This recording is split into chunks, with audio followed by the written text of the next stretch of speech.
Hi everyone, my name is Tanner Mirrlees, and I'm an associate professor in the Faculty of Social Science and Humanities at Ontario Tech University. I'm really happy to be here today to share with you my lecture, Hollywood Movie Making Magic and Military Public Relations. All major U.S. advertisers pay Hollywood studios to place branded commodities in its storytelling. With $288 million in promotional tie-ins, Spider-Man: Far From Home set a record for seamlessly integrated branding. Watch Spider-Man battle Mysterio and enjoy Audi, Pepsi, and United Airlines. What may be less apparent to us, and to many people all over the world, is how routinely the U.S. military places itself in popular films. In many ways, the U.S. military is engaged in product placement too. The business of Hollywood movie-making magic and the politics of military public relations and spin routinely converge. Books such as Operation Hollywood by David Robb, National Security Cinema by Matthew Elford and Tom Secker, and Hearts and Minds by yours truly show how for more than 100 years the U.S. military has helped Hollywood to make hundreds of war films, and has even had a hand in shaping 21st century hits such as Pearl Harbor, Sum of All Fears, Transformers, Act of Valor, Zero Dark 30, Godzilla, Battleship, Man of Steel, and G.I. Joe. Why does the U.S. military create movies with Hollywood? And what does Hollywood get in return for its military service? In this lecture, I'm going to highlight the historical and contemporary relationship between Hollywood and the U.S. military when it comes to making war movies. And I'm going to discuss some of the social and cultural consequences of this Hollywood military filmmaking relationship for the United States and the wider world. Here is some historical context. In the lead up to World War I, David Wark Griffith, a friend of President Woodrow Wilson, started working on The Birth of a Nation, a racist retelling of the Civil War that glorifies the violence of the Ku Klux Klan with assistance from the Army's West Point engineers. But it was during World War I that the relationship between the U.S. military and Hollywood was solidified, as the U.S. military saw movies as helpful to its wartime imperative to recruit civilians into the ranks, build public support for the war and war bonds, and convey an image of U.S. fighting power to its opponents. George Creel's Committee on Public Information was a wartime propaganda agency that interfaced with Hollywood executives, enlisting them into its mass communications and public influence campaign. William Brady, head of the National Association of the Motion Picture Industry, Hollywood's lobby group at the time, sent a memo to the White House in which he said, quote, "The motion picture can be the most wonderful system for spreading national propaganda at little or no cost." End quote. The U.S.'s World War II propaganda agency, the Office of War Information, formed the Bureau of Motion Pictures in 1942 to network with Hollywood again, regarding Hollywood as an essential war industry. As the Office of War Information head Elmer Davis explained, quote, "The motion picture is the most powerful instrument of propaganda in the world, whether it tries to be or not. The easiest way to inject a propaganda idea into most people's minds is to let it go through the medium of an entertainment picture when they do not realize that they are being propagandized." End quote. With the support of Hollywood, the Bureau of Motion Pictures produced, indirectly censored, and distributed war films to theaters in the United States and in other countries. Some of these included Frank Capra's classic Why We Fight. Irving Berlin's This Is the Army is another important film of that time. So by working with the Office of War Information, Hollywood became the preeminent transmitter of wartime policy. As Thomas Doherty puts it, when workers left the factory, they did not leave the war. Following World War II, the hitherto special wartime arrangement between the U.S. military and Hollywood was normalized. Throughout the Cold War, the national security state of exception became the new rule, as the U.S. grew to become the world's superpower, and one permanently at war to make the world safe for U.S.-centered capitalism, and sometimes liberal democracy too. In 1948, the U.S. military's public affairs branch opened the Motion Picture Production Office, and in 1944 it hired Donald Barrack, a former New York theater producer, to head it. Barrack became the DoD's liaison with Hollywood, reading, vetting, and co-producing war scripts with Hollywood for the next 40 years. One of the biggest military Hollywood hits in the 80s was Top Gun, which helped the U.S. Air Force recruit a new generation of air people. Nearing the end of the Cold War in 1989, Phil Strubb replaced Barrack as the head of the DoD's Special Assistant for Entertainment Media. Strubb was basically then charged with assisting Hollywood's production of hundreds of war films for the years to come. In 2018, Strubb retired from that post and was then replaced by David Evans, who had previously spent 13 years as a DoD public affairs specialist. Regardless of who is at the helm of this military entertainment liaison office, the military regularly assists Hollywood studios to make war-themed films by granting filmmakers access to military installations such as bases and barracks, personnel like officers and soldiers, software, knowledge about military protocol, chain of command, systems operation, weaponry, troop lingo, and even drill routines. But most importantly, what the military gives to Hollywood is access to hardware that would be otherwise impossible to acquire without breaking the budgets of even the biggest blockbuster films. All those battleships, jet fighters, tanks, and helicopters we see in blockbuster war films, those are complements of the US military.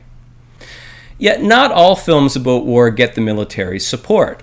In fact, the military has refused to assist films such as Platoon, Full Metal Jacket, G.I. Jane, and In the Valley of Ella. The military will only work with Hollywood when its war film scripts abide by the DoD's own content requirements, as stipulated by Instruction 5410.16, a doctrine that I've shown elsewhere to be a type of cultural policy that supports the production, promotion, and protection of military cultural products. According to this policy, the DoD will assist Hollywood's making of war films when these films serve the national interest, war film scripts that seem to positively promote the military's own view of war and warfighting realities, inform and influence public opinion about the military, interlink with recruitment campaigns, and defend current U.S. foreign policy positions tend to get U.S. military support. Films that don't abide by these content stipulations don't get support. If the U.S. military thinks a script has some potential to fulfill these policy objectives, but is not quite polished enough, its script readers will offer filmmakers some script revision suggestions and invite them to resubmit their work to the DoD for a second look and perhaps a shot at getting some support. The U.S. military does not own or control Hollywood's major studios, nor does it coerce or force Hollywood creatives to make commercially viable military public relations films on its behalf. The relationship between these two different types of institutions, economic and political, is based upon consent and a system of mutually beneficial incentives that motivate a fusion of Hollywood money-making with military public opinion management, especially during wartime. Let's now take a closer look at Iron Man and Transformers, two militainment films that I've published some research on over the past few years.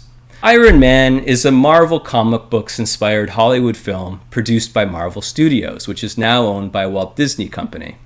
Based on the Cold War-era Marvel comic by the same name, the film is about Tony Stark, played by Robert Downey Jr., a multimillionaire engineer who Stark Industries inherited from his father, researches, develops, and sells weapons technologies to the United States Department of Defense. The DoD supported this film's production by linking Marvel Studios to the U.S. Air Force, which turned its Edwards Air Force Base into a Hollywood set piece for 3 days of shooting. The Air Force also allowed Marvel Studios to cast over 100 off-duty air persons as extras in the film. It also flew its F-22 Raptor aircraft for the camera to help Marvel create high-altitude action combat sequences. It provisioned helicopters, Humvees, and jumbo jets. The Air Force also supported Iron Man's production by giving acting lessons to Terrence Howard, by embedding him on its base, and letting him observe, train with, and learn about the way the Force operates. Significantly, Iron Man the film interfaces with the DoD's attempt to make an actual Iron Man suit, a cyborg soldier suit, if you will. Since Iron Man's debut, DoD-sponsored university researchers and defense companies have been working to turn Iron Man fiction into real technology. At the level of ideology and persuasive communication, Iron Man definitely gives promotional support to U.S. foreign policy by affirming the U.S.'s post-9/11 war policy in Afghanistan. Iron Man represents Afghanistan as a space of danger and threat to America, a space that must be contained and controlled with expressions of U.S. military might. In the film's opening scene, Stark is being toured around Afghanistan by the U.S. military, but's then ambushed by the Ten Rings jihadist terrorist group. Iron Man also contributes to the post-9/11 and ongoing othering of Muslims and Arabs as enemy threats to the United States and the West. For over 100 years, Hollywood has made Orientalist films that define America positively by othering Arabs and Muslims as heartless, brutal, uncivilized, religious fanatics, terrorists, and so forth. And Iron Man feeds into this neo-Orientalist othering of Muslim and Arab peoples. In Iron Man, the majority of Arabs and Muslims are portrayed as villainous terrorists, contrasted with the heroic American Stark and his allies. Iron Man also conveys the doctrine of humanitarian imperialism. This is the idea that the U.S. always intervenes in, or should intervene in other countries, on behalf of the welfare, rights, and well-being of others suffering some kind of evil or terror or threat. Iron Man literally kills bad Afghanis to liberate good Afghani civilians. He is their savior. His violence helps them survive. Without them, they would not be free. At least that's the message of Iron Man. Basically, this is an old colonial trope. Stark, a powerful white man, saves weak but good brown people from strong but bad brown people. Quite a racist premise, but in keeping with the long-standing trope of white man's burden. Furthermore, Iron Man personifies the U.S.'s exceptionalist state, which makes and breaks global rules, frequently with impunity. To secure America and the world from threat, Stark must play by his own rules and pursue goals he deems just, free of external constraints on his power, on his sovereignty. And in this regard, we can read Iron Man as a bit of an allegorical figure or symbol for the United States as a whole. Another significant military-supported blockbuster film is Transformers by Michael Bay. As Phil Strub attests, Michael Bay has always been an advocate of the military, a real supporter who's been working on pictures with the military for a very long time. As Ian Bryce, one of Transformers' producers, avers, quote, "We would never have been able to make this movie without the willingness of the DoD to embrace this project. The cooperation we received was outstanding." End quote. So how concretely did the DoD assist Bay in the making of Transformers? Well, first, the DoD granted Bay access to its bases and installations and let him shoot them as backdrops for on-screen action. The DoD also assisted the production companies with on-location shots at the Pentagon and the Hoover Dam. Importantly, the DoD also let Michael Bay use significant pieces of military hardware. The F-22 Raptor, for example, cost about $150 million per unit, and it was cast in this film as Starscream. The MQ-1 Predator unmanned aerial vehicle or drone costs about $4.3 million per unit, and the military flew this drone around for Michael Bay's camera. In the end, Transformers makes military personnel look great and conveys a support the brass and a support the troops message. Transformers also portrays the DoD as a globally networked super-sovereign and nearly omniscient entity that sees the world as a battlefield and wages war whenever it likes, wherever it wants, with whatever means available. So the film portrays threats to American and global security, fictional alien robots, as the basis for the legitimization of America's military global reach and incredible influence. To secure the world from threats, teenagers in America team up with the DoD and American-branded robot automobiles to wage war against the evil Decepticons across borders, while unleashing spectacular violence along the way. The Decepticons are neutralized, restoring security to the United States and the globe. So these films depict the United States as an exceptional military, but one that is needed and a force for global good.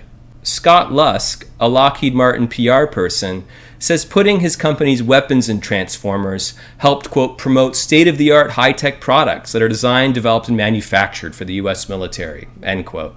Films like Transformers may help to win or sustain public consent for increased state expenditures on new weapon systems, as opposed to public spending for non-lethal public goods and services such as education, healthcare, welfare, and even public transit. This film shows off the power of the DoD's incredible arsenal and frames DoD weapons as essential to American and global security. Also, by projecting the DoD's technological superiority, films like Transformers may deter the would-be enemies and opponents of the United States from imagining they could actually go toe-to-toe with the US and win a war. By showing the DoD using its arsenal to destroy and obliterate powerful intergalactic robot enemies, these films might even act as popular forms of deterrence to really existing or potential US adversaries. Iron Man and Transformers are just two of the hundreds of military-supported movies on offer these days.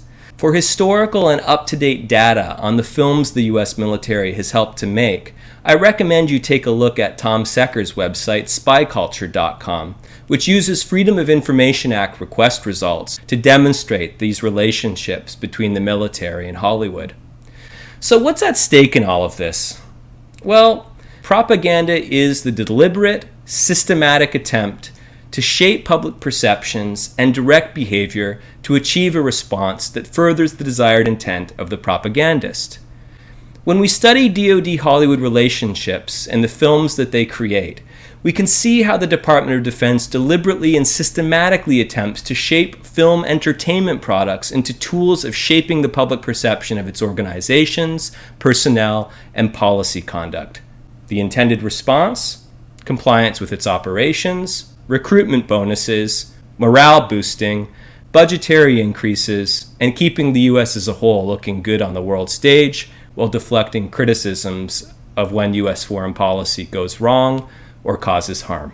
So in that regard, these military Hollywood co-productions are forms of propaganda.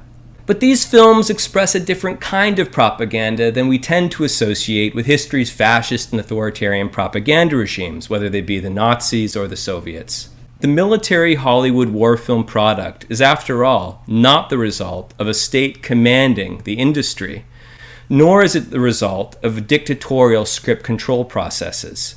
Rather, the U.S. military incentivizes Hollywood to work with it on war films, and Hollywood elites aggressively court U.S. military assistance.